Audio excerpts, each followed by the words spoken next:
Hi, everyone, and welcome back to Farrand on Film. We are here with another tier list. We're still carrying on, as you can see on the screen. Oh my God, Adam, it's been so long since I've seen you. It's been so long. I've not even washed this T-shirt. I know, me neither. I'm so happy to be back talking because I've been waiting all week.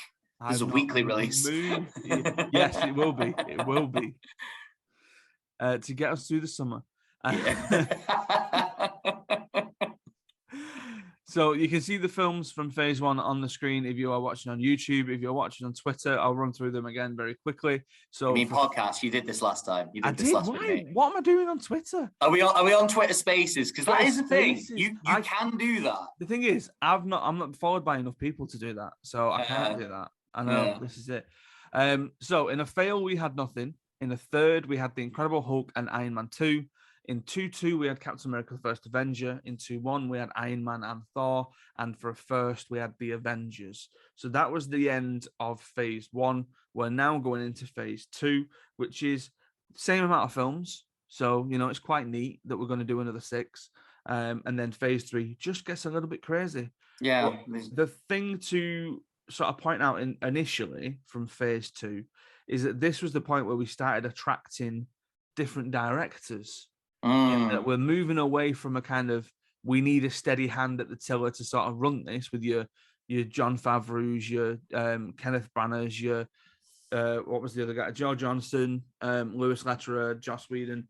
We're now getting people who can bring a little bit of flair, who are maybe known for a certain thing, to come into a project and to try and give it a little extra oomph, essentially. You just reminded me now of the biggest what could have been moment in MCU history. Go on. All of this. Edgar Wright. Yeah. Well, all right. Spoiler alert. Yeah. Sorry. Yeah. We'll get to that. Yeah. Yeah. Iron Man 3, 2013. So the first film after the Avengers. Now imagine, right? Everything's been building up to the Avengers. We get the Avengers, and then we get a year between that and the next film that is then released. So a lot of hype, a lot of sort of what's going to happen next. We then get Iron Man 3. So Iron Man 3 was directed and part written by Shane Black, who is famous for doing things like Predator and Lethal Weapon. He has since gone on to direct a film that I enjoy very much called The Nice Guys with Ryan Gosling and Russell Crowe. Shane Black? Yeah. I like Shane Black more than I thought, because I already like Shane Black with Predator, and I know he didn't direct that. That was John McTiernan, and my boy. But like you said, Lethal Weapon. Isn't he in Predator as well? Is he? Yeah, I'm pretty sure he's the first guy who gets killed off. He's the guy who keeps on telling jokes to Billy to try and get him to laugh. Probably. About his girlfriend's private area. Nice. And Kiss Kiss Bang Bang, which I put on my Christmas list, which Gemma then watched and didn't like. You can't win them all. No. So Iron Man 3 is a very strange one. In that for a while, it was my number one film of 2013. Wow, really? Yeah. It was knocked off by Prisoners in September of that year, because Prisoners is just amazing. And you're going to have this much higher than I have it then. Well, right. This is it, isn't it? So tonally, it's a mess. It's all over the place, because I think when it starts off and that sort of big explosion and the sort of big sort of, how can I describe it? The destruction of Tony's house, essentially, is quintessential Marvel superhero fare. And it's all really good. And then he ends up in a really small town at Christmas and gets helped with the most annoying child in the world. Gets helped by Ty Sheridan. I hate him in this. I hate him in Jurassic World. It's not Ty. It's Ty Simpkins, isn't it? I don't care for his name. I'm gonna double check to make sure I get it right. I'm sure he's a lovely bloke, but he's so annoying. Simpkins. It's just... Whoa, hang on a minute. Right, so I'm jumping ahead here. So Ty Simpkins, he's a kid in this one, right? And he was the one person in Endgame that had everyone going, "Who is that?" Oh, I remembered him in that. Yeah, he's in Tony's funeral. Spoilers, Adam. Oh, come on, man. It's been lockdown since it came out. People should have seen it. So like even Amy was like, who's that? Who's that? Who's that? And it's like turns out, oh, it's the kid from Iron Man 3. I was the other way around. I was like, oh God, like I was having a really lovely, poignant moment, and I was like, oh God, not this prick. Who's grown up. The thing that's just kind of made me go, does that mean he's going to be Iron Man from now on? Because I will die a death if that means he's going to be Iron Man. Iron Kid. Yeah, just get in the bin. The thing that made me go, oh, was apparently Simpkins has stated that he has a 3-picture deal with Marvel Studios. So he's done 2. So he's done one 2. more. He's got another film somewhere. He's got one more. Iron Kid. Yeah, maybe an Iron Kid does. Yeah, or maybe he just like serves a character that I actually like coffee. Like Peter Parker's sat in a coffee shop in New York because he's dirt poor, and like this random child man. And he can't keep going to MJ's coffee shop. Yeah, because it's like. Because she's complained to management. He's like, yeah, there's this guy who keeps on coming in. Peter Parker guy keeps coming in and telling me what it's called. He keeps on coming in and looking at me like really longingly. I don't get it. Christ. He keeps asking me how Boston is. How's he supposed to know? Yeah. I will say, this is better than Iron Man 2. Yes. This is a much better film than Iron Man 2. Like, the good bits of this are really good. I really like him like sneaking into the house with like Christmas bauble bombs and a homemade taser glove and stuff like that. Mm-hmm. I like that the villain isn't just, because that was the criticism that had been leveled, and I think this was one of the first ones to try. We're not just going with an evil version of the main character as our villain. Yeah. I think it mostly works quite. Like, it's just.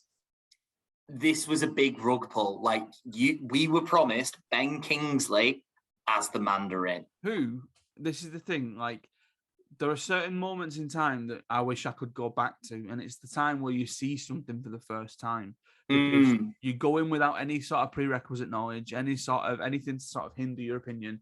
And I went into Iron Man 3 being like, Ben Kingsley's good as a villain, isn't he? And then.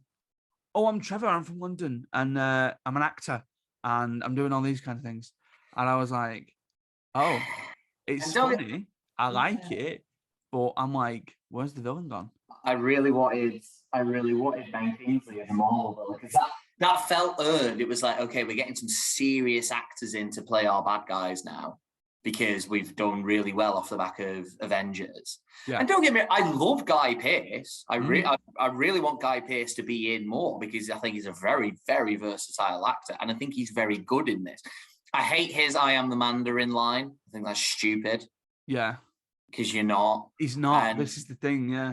You've got the extremists. And they did that thing of like writing themselves into a corner. Yeah. It's like, I love the power set that they have, the fact that they heal, but it's hot and like they can't control like that final fight in like the in the shipyard is great. Like Tony gets all of his Iron Man suits and stuff like that. It's just because they're writing themselves into a corner. They do it again a little bit at the end in that they have Tony finally have the surgery that means that he doesn't need the arc reactor.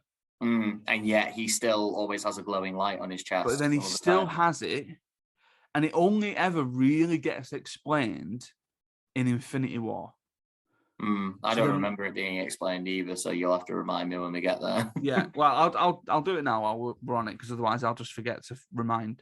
They don't say anything in Age of Ultron. In Civil War, there's a point towards the end where Captain America destroys it with a shield. And Tony reacts as if to say, oh my God, this is the thing that's keeping me alive. Well, actually, it's not anymore. Yeah. Because it's been fixed. Yeah.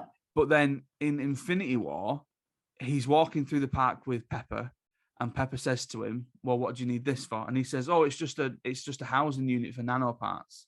And then at that point, the fact that he can just like get his suit whenever he wants is because he's wearing that he's housing parts. But it's like you said, like, and also if you could have surgery on it that entire time, then what was Yinsen talking about in the first film? Yeah. Like, because the whole point was some of the shards were too close to his heart. Which was a bit unclear in the first film as well, because they take it out and it's like, oh, his heart stopped working. It's like, well, no, that's not what that was in there for. That's not in place. It's like misunderstanding what a pacemaker does in that first film a bit. Yeah. But like it's just like, oh yeah, we've taken it out. I don't need this anymore, except I do because there's however many films still on this list where he plays Iron Man. It's just, like I get they were trying to get him to overcome trauma at the end, but like you worded it perfectly. They wrote themselves into a bit of a corner. I am thinking personally 2-2. I'd go 2-2. Yeah, because I didn't enjoy it as much as I enjoyed Iron Man and Thor. Yeah. I think maybe I did put it too high initially. But again, when I think about it, it is just a bit of a tonal mess. Yeah. Yeah. So, this is the one that sticks out. Thor: The Dark World. It's not great. It's not. But I do wonder if people are like, oh, this is really, really bad. And it's like, it still works as a film. Do you know what I mean? Like it's one of them. Like I think because I'm guessing the two places we're thinking for this are third or fail. Yeah, but I don't. The thing that like if there's a fail, I think a fail should be that there's nothing redeemable about it. And that's not true of this. And I'm trying to think of what is redeemable about it. I'm not necessarily thinking that though. I'm thinking it failed to hit the mark. So there is an argument that this failed to hit the mark. Yeah. Because Kat Dennings becomes a lot more annoying in this. Thor's not as funny. Yeah. Which is one of his greatest strengths. I get what they're going for. He's no longer a fish out of water. He knows what Earth is like, but he's still a god amongst little insect people. But in terms of like getting what they're going for, and again, this is what we're kind of alluding to before with the directors, they purposely hired Alan Taylor because he directed Game of Thrones episodes. So they were like, we know what we want this film to be like, and it's this thing that's popular, that's in a similar genre. Yeah. And I mean, I've never seen Game of Thrones, but I'm assuming Game of Thrones. I'm assuming it doesn't hit the mark with that either. No, not really. Like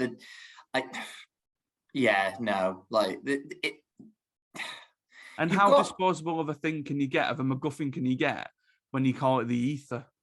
The ether isn't a thing. The ether is a ether.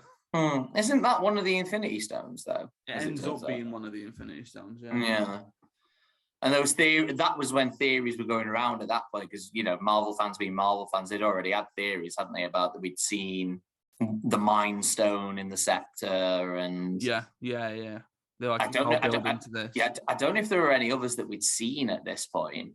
No, because I always get confused about the fact that the Mind Stone's in the Scepter and then the Tesseract is still... the Tesseract's the other one as well, you're right, yeah. So we'd seen the Tesseract and people had their ideas on that. That was the Soul Stone, wasn't it? The Tesseract? No, the Soul Stone's the purple one. I thought it was the Power. That's the Power Stone. Anyway. Anyway. I don't mind. If you think this is a fail, like, it's hard to argue against. It's just, like you said, like, is there anything redeemable about it? I think I am going to go fail. Yeah. Because there's not much I can remember about it. Yeah. And I've seen it a couple of times, but ultimately... Like, Christopher Eccleston should be a lot more memorable. Yes. And he isn't. Yeah. Like, just to talk about Eccleston for a second, right? Now, I'm not a Doctor Who fan, so I'd never seen him as Doctor Who. The first time I saw him was as the villain in the Gone in 60 Seconds remake. Yeah. Which is very, very good in. But if you watch The A Word, which is a BBC drama about an autistic kid, he plays the kid's granddad in that, and he's absolutely brilliant in it. He's a phenomenal actor. And just the fact that he's gone from Malkeith, the Dark Elf, to then the granddad of a kid who's dealing with autism, struggling with autism, and then the granddad's dealing with his own stuff as well, is crazy. But yeah, he's absolutely brilliant. This should be one of the easiest ones, Oliver. Yeah.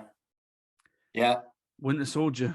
First. Get it up there. Get it up there. Get it up there. This film was like, oh, right.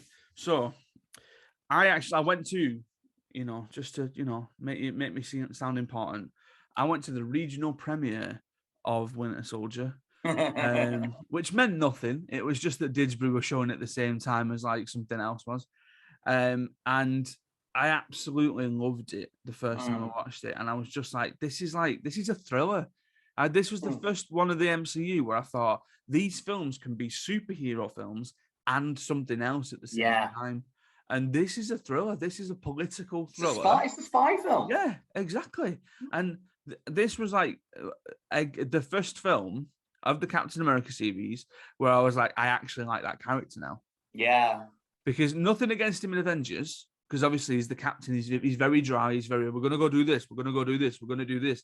But then First Avenger, again, similar to Thor, where I was worried about it being a period piece and I was worried about it being all that kind of stuff, didn't really win me over. This, I was like...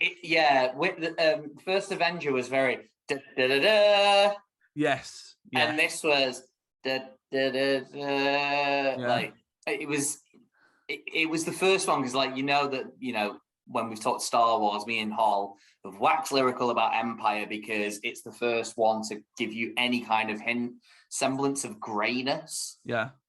And that, the idea that, S.H.I.E.L.D. are doing stuff that isn't all that nice. And it isn't just because they've been infiltrated by Hydra. Like, Nick Fury would be happy to let these helicarriers go out and target criminals, or quote unquote. And it's like, well, are you right to do that? Elevated fight sequence. But then... The elevator fight sequence, Adam, do not gloss over it, man. No, I can't, because... oh my God. I watched Endgame again the other day. Just the fact that Endgame references it. Teases it, yeah. Like, oh my God. It's just... Because, right, it's like Jason Bourne or like a Mission Impossible. Yeah. In the Marvel lore and the fact that they've wrapped it all up. Some of the interactions that he has with Black Widow, like, I believe that they are covert spies. Yeah. That know their job, that they don't need to be romanticized between the two of them, because it never got to that point. Yeah. It never got to like, oh, are they going to kiss, or are they going to be together? Are they going to do this? Are they going to do this? Because it's like, no, the people who are quite close, who have a job to do, and their job comes first. Let's not forget as well your favorite setup in film history. On your left. Oh yeah, on your left. I love On Your Left. On your left. Started here. But then this is it. But then it's portals on your left, and you're like, oh, the callbacks. Yeah. Oh my God. And he has his.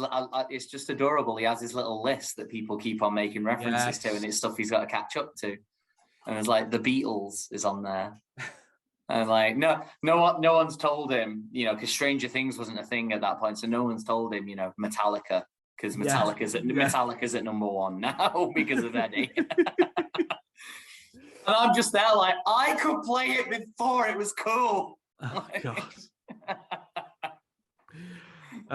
But yeah, I mean, what else can we say about Winter Soldier? Like, it's incredible. That moment where he turns around and catches the shield. Georgia hates it because she hates Bucky. Oh. She hates Bucky. She thinks, just as a character, Bucky and those kind of characters just really just annoy her. My one criticism that I have to overlook, just because of the rest of the film, is the fact that everyone throughout the film is like, oh my God, who's this guy with the big silver arm? We're trying to pretend that we don't know who it is. Who is he?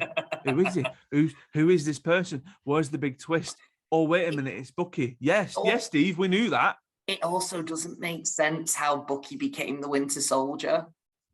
Because we're criticizing it now, Oliver. I know, but like we might as well, because we've already put it in first. But like, what's Toby Jones's character called again? Wilma Zola, yeah. So Zola, the whole point of Bucky, falling off the train is that they're going after Zola. Yeah. And they catch him at the end of that. Yeah. Yeah. How does Zola appear over Bucky's still live body? Because he'd be dead by the time Zola got back to him. Because he was in prison. I don't know. Yeah.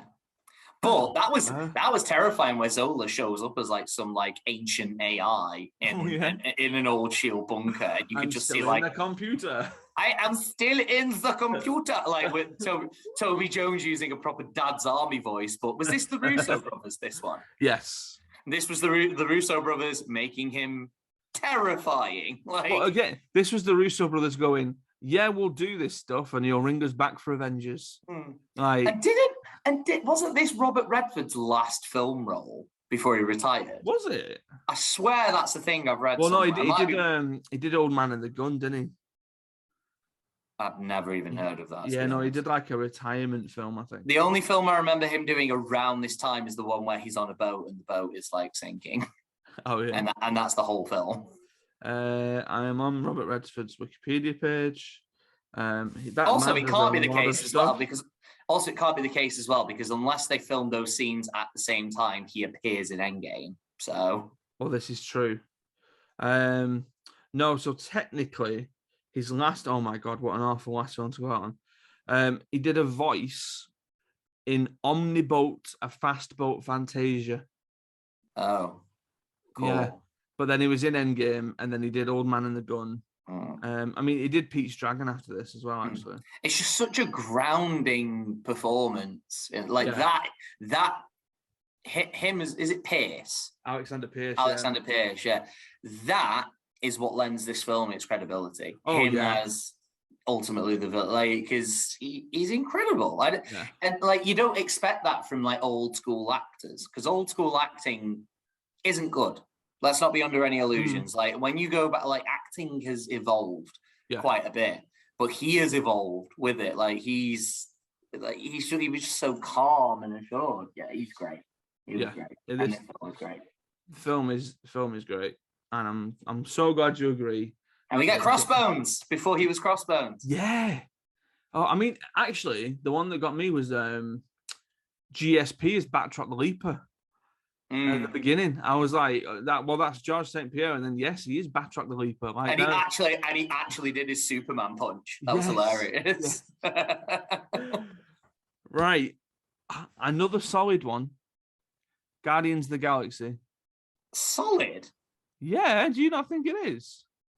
It's better than solid. Oh, all right, okay. It's better than solid. I was wondering where you were going to go. I mean, yeah, I'm with you, Ollie. I think it needs to be a first. It's a first. Yeah. Because it's carrying on the idea that you talked about, that Marvel films don't just have to be superhero films, they can be something else. This is like the first superhero comedy of the Marvel films. Exactly. And I would argue, as much as it pains me to say it for another film that I love that's coming up, this is the funniest Marvel film. Okay. I mean, it's definitely the one that surprised me the most. Yeah, this had no right to be as good as it was. I had no idea who any of these people were. Yeah, we've got a random bloke, a green woman, a talking tree, a raccoon, and an angry-looking bald man. Exactly, right? And then the only thing that I had going into it, well, the two things that had me going into it, it's a Marvel film. We're watching all of them, so we're going to go and watch this one, right? Batista. And even after it, Amy was like, but he's actually good in it. He's really good. She's like, I'm not just saying that because I like Batista. He's actually good in it. And I was like, because if you look at The Rock, he's obviously had the most successful acting career out of wrestling. Batista's had the best. Oh, yeah. Like, Batista's the one where you're like, you know what? He's actually a really good actor. Really? He's a really good performer. In with tiny glasses in Blade Runner. Like, yeah, exactly. He's rocking up in Blade Runner 2049, some art house film. And it's like, oh, you're really good in this. Yeah. But he is exceptionally funny in this. It's just perfect casting as Drax. Yeah, where Rocket's my favorite line, where Rocket's like, forget him. Metaphors go over his head. It would not go over my head. My reaction's too great. I would catch it. So good. It's an incredible film. And Lee Pace, as the villain who's taking things way too seriously, is also like he's an unsung hero in this film, because without him being this like little emo kid, Cree boy, Ronan the Accuser, without him being a proper emo about everything, I don't think this film is as funny. Yeah. Because the fact that he is just so, I don't remember killing your family. I'll remember killing you. Like, all right. Like, you're kind of there with the Guardians being like all right, a Sith Lord. And then just like rein it in a bit with your big hammer. But it's a quality film. Like the opening where not the opening, sorry, the credits sequence where he's singing along to Come and Get Your Love. The soundtrack, but I was about to say, for the YouTube audience. Oh, here we go. It's getting up. Audience. I'm going to keep talking so we don't have dead air. He's got something else. He's got something else. I'm looking at some pictures in frames. Doing something. We're looking at some stuff. Oh. We're looking at some stuff here. Preparation, people. Look at this. Ooh, it's vinyl. He's got a vinyl. We've got vinyl. Guardians of the Galaxy, Volume 1. It is, and yeah, it's. I'm gonna read it out. So just for the people at home, Hooked on a Feeling. That was in the trailer. Yeah. Boom. Go All the Way. Raspberries. Great. Spirit in the Sky. Yes. Moonage Daydream. David Bowie. Fooled Around and Fell in Love, where Quill's telling, God, I've forgotten her name. Gamora, yeah, telling Gamora about a hero on his planet named Kevin Bacon. I Want You Back, the Jackson 5, I'm Not in Love, 10cc, Come and Get Your Love, as we just said, Cherry Bomb, Pina Colada, Ooh Child, and Ain't No Mountain High Enough. Just what a soundtrack! But then as well, they all feature in the film. Yeah, they're not just there for the sake of it. Yeah, they've put, like James Gunn put time and effort into that soundtrack. And James Gunn has now done something really good because, like, obviously there's like you would need to pay out of the nose to get the rights to some of these songs, but I bet a lot more rights holders are happier to do it now, and they're even happier to do it at like cheaper rates because James Gunn is saying, I'm not being funny, mate, but I'm going to get this on a best-selling album again, and you are going to earn so much money if you let me use it in my film. Yeah. And like, I bet Edgar Wright, who does similar stuff with songs, I don't think he's got the same kind of pull because he's not done similar kind of films with that kind of global an audience. Like if you compare this to Baby Driver, the songs in Baby Driver, I think are probably a bit more obscure. Yeah, like, there's some like like Brighton Rock and stuff like that, isn't it? But like your Bell Bottoms and stuff like that, far more obscure than the stuff that like Gunn picked for this. But then you're right in saying that I suppose it's very similar to what's happened with Master of Puppets and Running Up That Hill with Stranger Things. Yeah, in that like you can see the success it has, where people watch something, they get an affinity for it, and they're like, well, I want to sort of encompass myself in everything that this thing can give me. So I'm getting the soundtrack too. Side note to spoil the Stranger Things Master of Puppets one slightly. It's quite fun. So that's set in 1986, that particular bit, isn't it? Yeah. Don't be that person. No. Right. So the album came out that year. It came out in like March of that year or something like that. And I think that bit is set during like a break in school, isn't it? Because I've not watched Stranger Things. And that break takes place late March, early April, sometime like that, which means with all the stuff that Eddie has going on in his life, because he's got school, I'm pretty sure he's got a job, doesn't he? He's big into his D&D. Yeah. And he's doing all these kind of side hustles in a pre-internet world. Yeah. In about 2 weeks, Eddie perfectly learned Master of Puppet. But he's a neglected child, right? He has the cassette tape, so he's to it. And the most perfect ear ever. No, it's possible. It's just a fun little thing that someone. It's one of them because it's not like, oh, it's actually set in 1984 and this song wasn't released until 1986. It's not anything like that breaks the timeline like that. It's just like how good a guitar player was Eddie. Oh, he's the best. He's the best. Yeah. So Guardians straight first. And we get to see Howard the Duck, because we've not really talked about post-credit scenes in any of these. No, that's so true. Far. And we get the best one in seeing Howard the Duck, because this was the one where we wait. I remember seeing this in cinemas, and we waited, and Georgia saw Howard the Duck and was like, "Is that it?"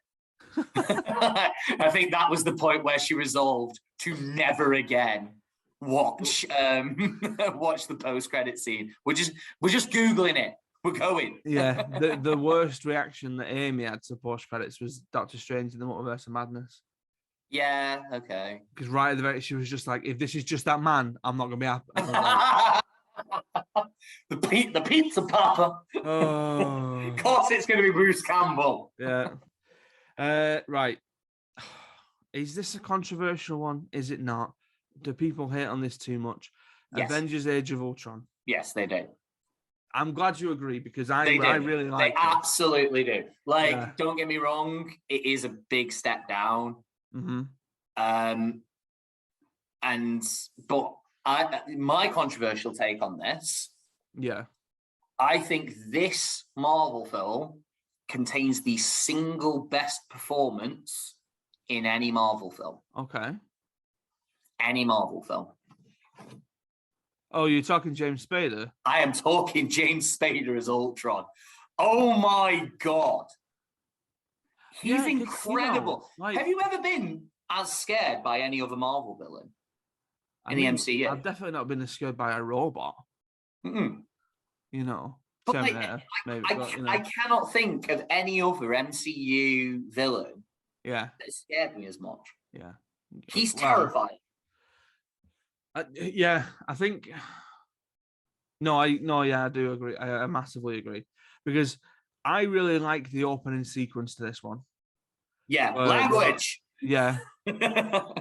I like the inclusion of Quicksilver and Scarlet Witch, because if you're similar to me, Quicksilver was a guy who was in X-Men Evolution, the cartoon. Yes, I remember him in X-Men Evolution, and I loved Quicksilver.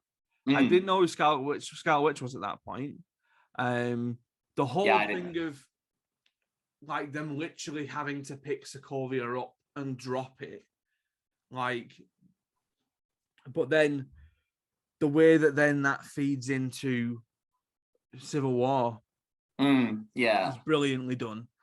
And even the subtle bits of like, we're opening this world up a little bit, and what I mean by that is like they're trying to figure out where something's come from, and Matt Ruffalo is going, Wakanda, and you're like, I know that place. That's where Black Panther's from. And then, like, we're opening it up. We're opening the place up. The Hulkbuster sequence. Yeah, I do remember. Like, and is it Ulysses Claw that he plays, Andy Serkis? And I just love that bit where he, like, just completely breaks Scarlet Witch's concentration. Every man is afraid of something. Cuttlefish. Yeah. The way the tentacles just get, like, he just starts talking about cuttlefish. It's like, and I was just happy to see Andy Serkis, like, on the big screen as himself, and not as some weird CGI boy, because he's a damn good actor and he needs to be in more. Like, I tell you what, we watched the other day. I showed Amy Batman for the first time. And Andy Serkis is Alfred. It's incredible. It's incredible. Me and George have been watching. I just bought Lord of the Rings extended editions on Amazon. Yeah, and we've been watching through them again. And how he didn't win an Oscar. You know, do you remember that exact scene where it cuts between the two personalities talking to each other? Yeah. How do you not get, like, and I'm willing to bet it's one of those misunderstandings of the technology. It's like, oh, well, he was just providing a voice. No, he wasn't. He was in a motion capture suit. Those facial expressions are his. And that is one of the most haunting acting performances I've ever seen. And even in this, where he's not given all that much to do, except have his arm cut off, he's great. He's absolutely great. So good. I mean, again, I don't know why people are so sniffy about Ultron. But there was something recently this week on Twitter where someone was like, maybe we were too harsh on Age of Ultron.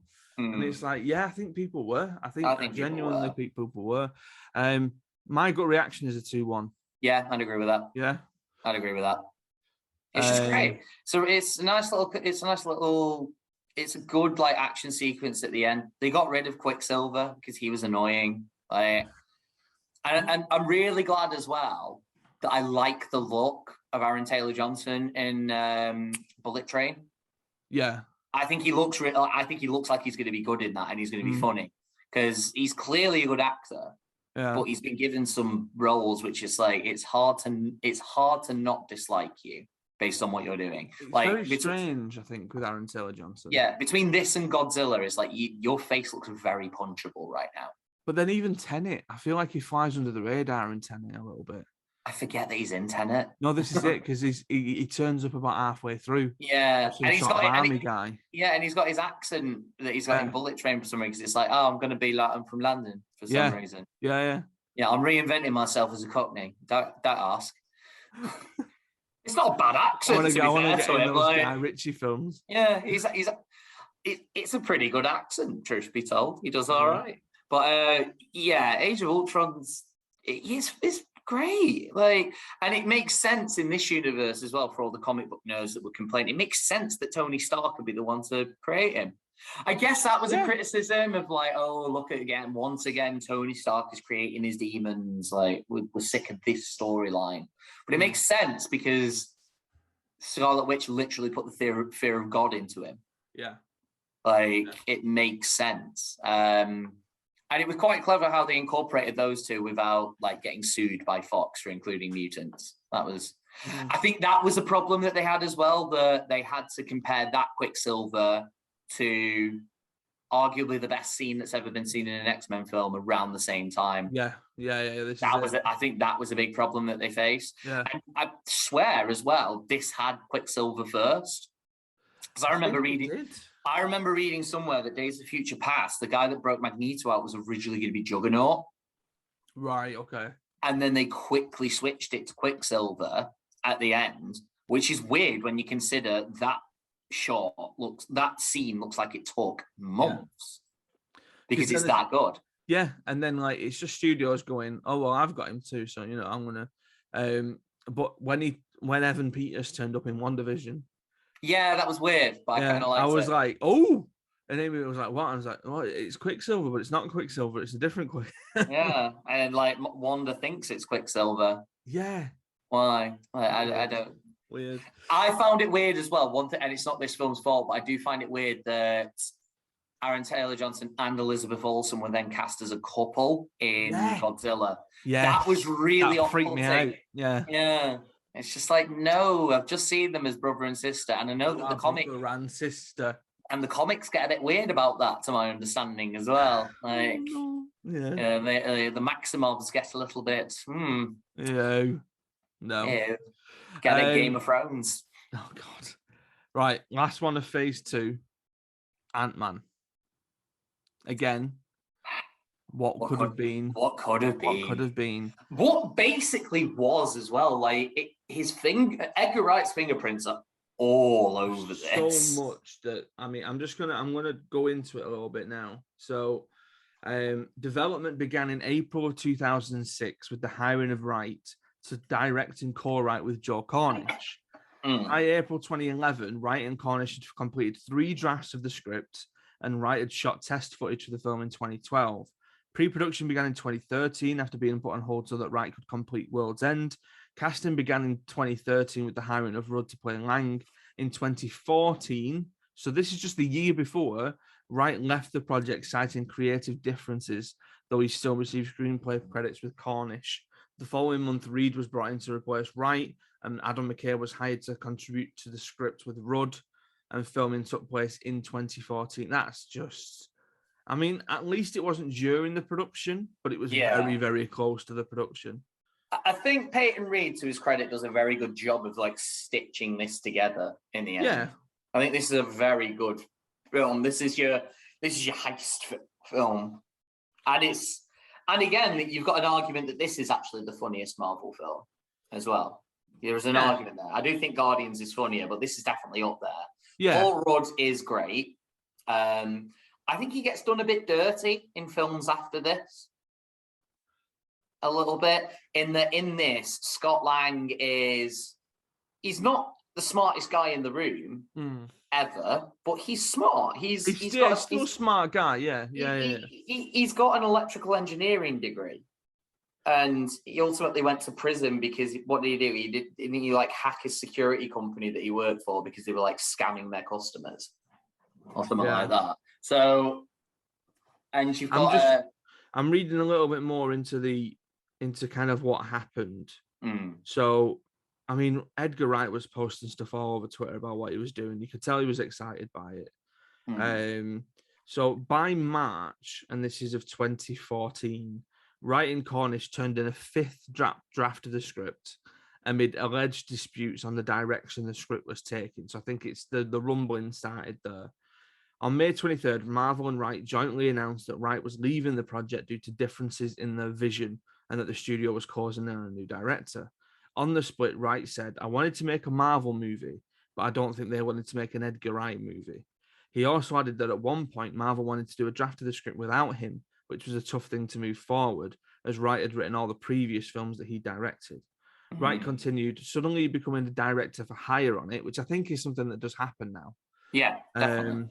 You're sort of less emotionally invested and you start to wonder why you're there, really. So I get that, because he's very kind of, the films that I'm going to make are very personal to me, and this was becoming less and less personal to me. It sounds very mature, though. It doesn't. It's not Fant Four Stick levels. Yeah, it's not like, Kevin Feige made a joke about like his car or something. It's like yeah. So just to kind of talk about the one that we ended up with rather than the one that we kind of assumed we were going to get. I do like it. I think it's funny, like you say. I think Michael Douglas is very good in it. Yeah, he's incredible. Yeah. I don't like Evangeline Lilly. Rocky and Shaky. I don't like her. I think she's a bit severe, and I think like maybe that's not her fault. But and I know that what did she say that people were like, "Oh, why are you talking about that?" Didn't she wasn't she crying about vaccines or something, or having to wear masks during the lockdown? Probably. Stupid. The one performance which I think is underrated is Corey Stoll. Yeah, he's really good. I love Corey Stoll because I loved him in House of Cards as well. He was great in House of Cards. But he is ultimately, unfortunately, evil version of the good guy. Yeah, this is it. Yeah. Which is what drags this film down a little bit for me. I do really like actually the dynamic that Scott has with his ex-wife and the stepdad. Yeah. Because the stepdad, it's so easy to make the stepdad this just hateable character, but ultimately he cares about the kid. Yeah. And he's shown to care about the kid. And when Scott demonstrates that he's a good father and he's there, backing him up. But it's a really sweet relationship between Scott and the stepdad of his new child. Yeah. He's not in there as a home wrecker or anything. Yeah, exactly. Yeah. He's there as a steady presence. And he's worried because it's well, this guy has got a criminal record and I need to look out for this little girl because I care about her. And it's but he has helped her and he's proven that he's there's just so many moments as well, which when the Thomas the Tank Engine toy gets expanded, he's got this giant toy coming out. I remember as well someone ruining it a bit as well, you would, because they even say in there, you're not changing the size of something, you're just changing the space between the particles. Right. So when you make the ant giant, he would float up into space. Because the particles are all the same size, but they're just further apart. So but I don't know that stuff, so I'm not bothered. Yeah. And then he was theorizing as well that Ant-Man's actually the most dangerous superhero of all of them. Because when he goes into the quantum realm, if he went that small, his atoms would be so close together that he would have the density of a black hole. So he would make a black hole. Oh my God. And just destroy the planet. And it's one of them, it is called... I've called it Neil deGrasse Tysoning before because he has a habit of just going on Twitter and using science to ruin some of our favorite films. Oh, right. But it is fun to do sometimes. You just imagine what should have happened of Ant-Man where he does that and just destroys the universe. Great. I would go 2-2. I'd go 2-1. Oh. I'd go 2-1. I really enjoyed this one. I think there's enough of Edgar Wright's thumbprints on the fingerprints all over this that it is a really funny film. It's a good heist film. Mm. Like, the only problem I really have with it is bad guy is just an evil version of the good guy. Everything else I really like about this. Like, I love the most obvious Edgar Wright thing where his mate is telling the story and it's the people mouthing what he is saying perfectly, even though that is not how they would speak. Yeah. Like, that is one of the funniest scenes in the MCU, and that is clearly Edgar Wright. I'll go 2-1. Yeah. Yeah. Okay. Right. Well, that's phase 2 done. So phase 2. Flying through. We are. This is where it's going to get complicated. Yeah. Phase 2, fail. Thor: The Dark World. Nothing in third. Nothing in 2-2. 2-1. Avengers: Age of Ultron and Ant-Man. And then first, Captain America: The Winter Soldier and Guardians of the Galaxy. Yeah. Pretty good. Pretty good, I'd say. Right. So that's the end of this one. Come back next time, probably next week, for part 3. Because again, we're not going. Adam, can you wait to discuss? I really can't wait to discuss phase 3. I'm going to be so excited. I am so excited. I it's just such a shame it's going to be so long until we do. I know. That. I've put it in my calendar, and I'm going to watch all these films again between now and then. Yeah. I've booked the time in with the missus and the daughter. Yeah. We are where we are. We do need to get Ruby's take on it, where you just guide her and ask her questions, and she can say yeah, and she can say the word "very" a lot. Hey, don't judge my daughter's film criticism. Thank you very much. She's 5, man. Right. Thank you very much for listening. Thank you very much for watching. Go over to our sponsor, Farrand on Film. Farrand on Film, that's not our sponsor. Go over to the sponsor Waffle Tees and use the code Farrand for 15% off your order. And stay safe, look after each other, and we will see you for phase 3 next time.